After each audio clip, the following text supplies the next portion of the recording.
ওরে happy birthday তোমার birthday গো হ্যাপি বার্থডে বার্থডে গো। তার জন্মদিন, এটা আপনারা অনেকেই জানেন কিনা জানি না। আজকে পরমব্রত। এই তুমি কি বললে, কত বললে? 44 বলল। 40 correct, yes she is right, 43। হ্যাঁ ও মাত্র থেকে নড়বে না, আগামী 5 বছর 45 থেকে এখনো কচি খোকা। একদম একদম যাই তো একদম পারফেক্ট কাস্টিং ছিল শবনমের সেই হিসেবে। তো আমরা তো এই দিনটাকে, এই সময়টাকে তো এইভাবে যেতে দিতে পারি না। তো আমরা জন্মদিন উদযাপন করব পরমব্রত চট্টোপাধ্যায়ের আজকে আমরা সবাই মিলে একটা কেক কাটার মাধ্যমে। Happy birthday to you.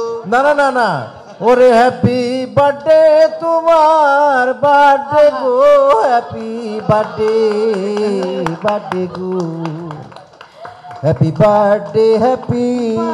Birthday গো।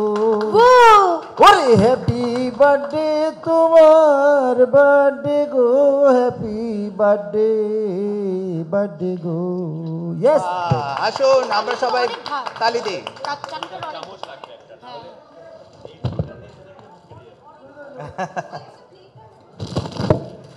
ছবি পাওয়া গেছে, ভিডিও পাওয়া গেছে, আর কিছু বাকি আছে?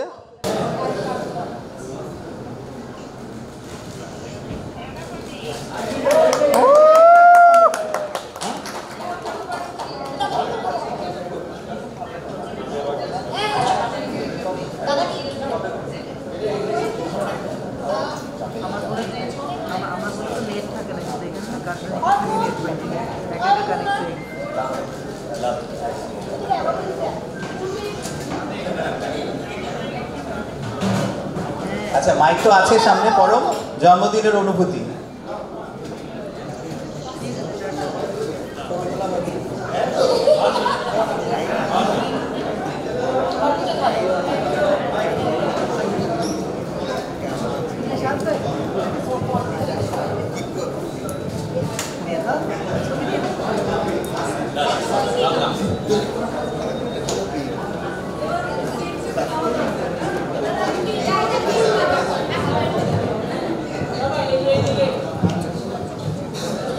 খুবই অনন্য একটা জন্মদিন কাটলো। থ্যাংক ইউ সো মাচ সবাইকে। আমার আজকে মনে হয়েছিল যে জন্মদিন, এই প্রথম জন্মদিন, যেটা একটা প্রথম মানে প্রথম কাজ করতে করতে জন্মদিন কাটানো প্রথম নয়, কিন্তু নিজের শহরের বাইরে জন্মদিন প্রথম। তবে আমি খুব খুশি যে আমি নিজের শহর ছেড়ে আমি ঢাকাতে এসে জন্মদিন পালন করছি। এটা অন্য কোনো শহর নয়, ঢাকাতে, যেটা আমার আরেকটা বাড়ি বলে আমি মনে করি। অনেক ধন্যবাদ সবাইকে এত সুন্দর আয়োজন এবং এতটা উষ্ণ অভ্যর্থনা জানানোর জন্য।